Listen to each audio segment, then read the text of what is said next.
Сағатқа қарасам таңғы 10 болып қалыпты. Сөйтіп орнымнан бірден тұрып, киімдерімді кидім де, бірден қандай қылмыс орын алған дүкенге қарай бет алдым.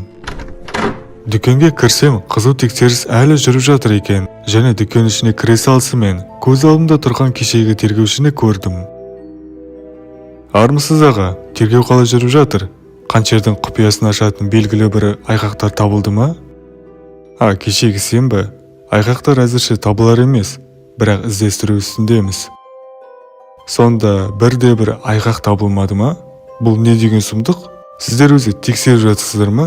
Әдетте негізі қаншердің шашы, тырнақтары дегендей түсіп қалатын еді ғой. Сол білмеймін, қанша іздесек те таба алмай жатырмыз. Меніңше ол кәсіби қаншер болу қажет секілді. Өзім осылай топшылап отырмын. Жақсы, түсінікті. Онда ештеңе таппасаңыздар, мен бірдеңе тапқан секілдімін. Яғни маңызды